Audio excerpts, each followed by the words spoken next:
বলেন তো এটা কি? সবাই বলেন এটা কি? এই কোরআনের সম্মান কম না বেশি? যদি কোরআনের সম্মান সব থেকে বেশি হয় তাহলে কোরআনের সম্মান আমরা সকলে একটু দাঁড়াতে চাই। সকলেই দাঁড়াবো ইনশাআল্লাহ। সকলেই দাঁড়ান, আমরা সকলেই দাঁড়াবো এবং নারায়ে তাকবীর আল্লাহু আকবারের স্লোগান দেব।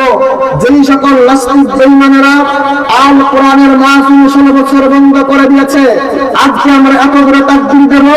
এই তাকবীর আওয়াজ শুনে নাস্তিক বেঈমানেরা ভারতের দিকে দৌড় দেবে। এভাবে তাকবীর দিতে যারা রাজি আছেন ডান হাত তুলে আল্লাহকে দেখায় দেন। নারায়ে তাকবীর।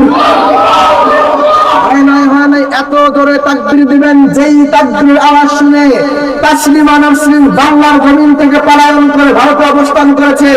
এভাবে আমরা তাকবীর দেব। নারায়ে তাকবীর। আরে নারায়ে তাকবীর। আল কোরআনের আলো, আল হাদিসের আলো। নারায়ে তাকবীর। একটু সামনে এসে আমরা সকলে বসে যাই। একটু সামনে আসেন, সবাই একটু সামনে আসেন। সম্মানিত হাজিরিন, আমি আপনাদের সামনে আল কোরআনুল কারীমের ছোট্ট একটি সূরা আপনাদের সামনে তেলাওয়াত করেছি। আপনাদের সামনে ছোট্ট একটি কোরআনুল কারীমের সূরা তেলাওয়াত করেছি। আল্লাহ রাব্বুল আলামিন পুরা কোরআনুল কারীমের ভিতরে ছোট্ট 3টা সূরা নাযিল করেছে। তার ভিতরে একটি সূরা হচ্ছে সূরাতুল আসর। 3টি সূরা, 1 নাম্বার হচ্ছে সূরা আসর, 2 নাম্বার সূরা নাসর, 3 নাম্বার সূরা কাউসার। আল্লাহ রাব্বুল আলামিন পুরা কোরআনুল কারীমের ভিতরে 3 আয়াত বিশিষ্ট আল্লাহ রাব্বুল আলামিন 3টি সূরা নাযিল করেছে। তার ভিতরে আপনাদের সামনে যে ছোট্ট কোরআনুল কারীমের সূরা তেলাওয়াত করেছি, এই সূরাটির নাম হচ্ছে সূরাতুল আসর।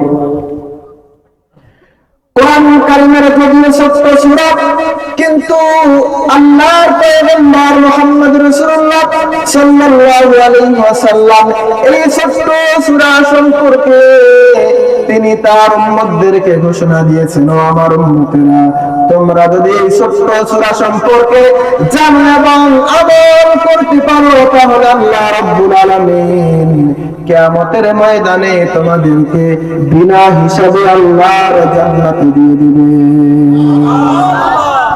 4 মাযহাবের এক ইমাম শাফিঈ রাহমাতুল্লাহি আলাইহি তিনি পৃথিবীর মানুষদেরকে ডাক দিয়ে বলেছেন, ও পৃথিবীর মানুষ, আল্লাহ রাব্বুল আলামিন কোরআনুল কারীমের ভিতরে সূরাতুল আসর নাযিল করেছেন।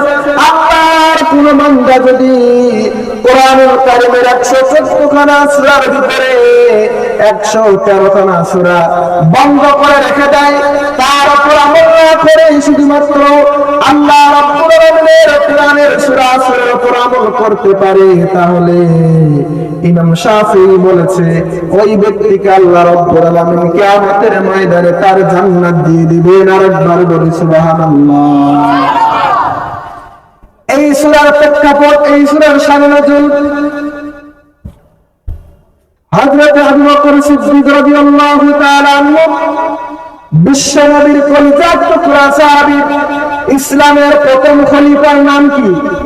আবু বকর সিদ্দিক রাদিয়াল্লাহু তাআলা আনহু। আবু বকর সিদ্দিক রাদিয়াল্লাহু তাআলা আনহু যখন ইসলাম ধর্ম তিনি গ্রহণ করলেন, ইসলাম ধর্ম গ্রহণ করার পর তার বাজারের ভিতরে 3টা কাপড়ের দোকান ছিল, ব্যবসা বাণিজ্য ছিল, কিন্তু আবু বকর সিদ্দিক রাদিয়াল্লাহু তাআলা ব্যবসা বাণিজ্য, জমি জায়গা, সংসার, মেয়ে ছেলে সব কিছু বাদ দিয়ে তিনি একটা নির্জন জায়গার ভিতরে বসে বসে আবু বকর সিদ্দিক রাদিয়াল্লাহু তাআলা আল্লাহর জিকির করে আল্লাহকে ডাকতে থাকে। সর্বদাই তিনি জিকির আজগারে মগ্ন থাকেন।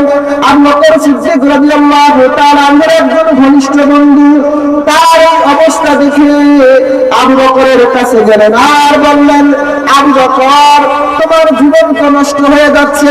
হে আবু বকর, তুমি ব্যবসা বাণিজ্য সব বাদ দিয়ে তুমি দোকানপাট বন্ধ করে তুমি এমন একটা ধর্ম গ্রহণ